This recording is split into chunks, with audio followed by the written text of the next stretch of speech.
근데 문제는 뭐냐? 이렇게 만났는데 미성년자인지 아닌지 모르는 경우죠. 그럴 때 어떻게 해야 되는지 참 난감하실 거예요.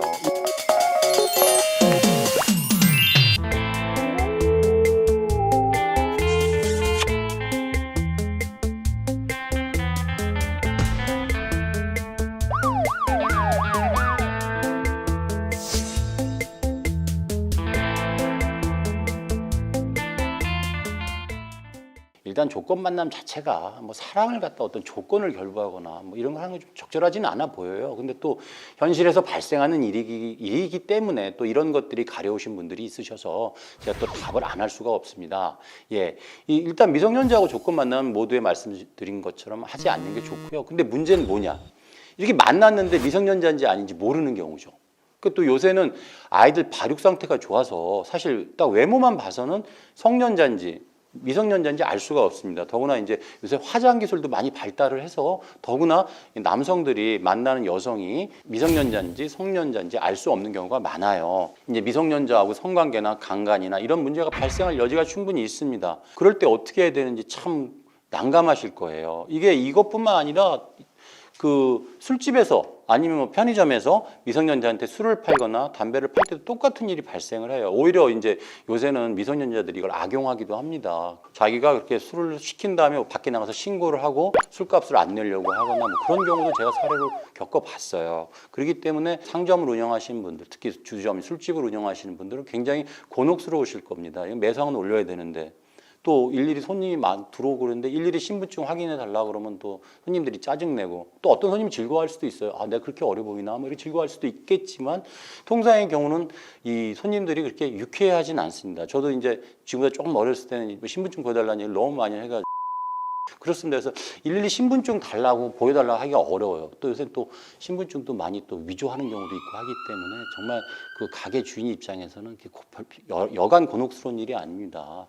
다시 원점으로 돌아와서 일단은 이 사람이 미성년자인지 아닌지 모르는 상태에서 만났다면 그리고 모텔까지 갔다면 이 강간이 아니라면 사실은 큰 문제가 될 건 없습니다.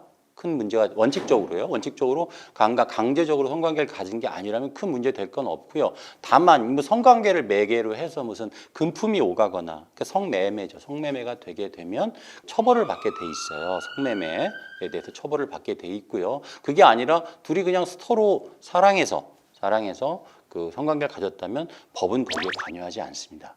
근데 보통 이제 만나게 된 동기나 계기가 이제 보통은 무슨 조건 만남이나 이런 거기 때문에 그날 만나서 그날 성관계를 하는 건 좀 이례적이잖아요. 뭐 정말 그 천생연분을 만난 게 보통 아니기 때문에 보통은 그 조건이나 어떤 금전적인 게 그 교부될 가능성이 많거든요. 그래서 일단은 그런 식의 만남 자체는 일단은 법적으로는 불리한 지위에 놓이게 되세요.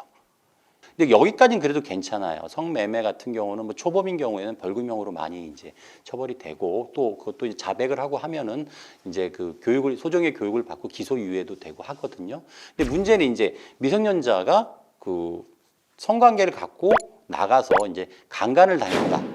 이렇게 하는 경우예요. 제가 실제로 했던 사안도 뒤에 이제 다른 남학생들이 있어요. 그리고 자기 친구나 후배나 선배 여자를 이제 그 조건 만남으로 해서 들여보내고 뭐 그 현장을 덮친달지 아니면 현장에서 나오는 걸 덮쳐서 얘가 미성년자인데 성관계했으니까 그 돈을 내놔라 뭐 이렇게 금전적인 요구를 하고 뭐 폭행하는 경우도 있었어요. 제가 지금 하고 있는 사건도 그런 경우예요.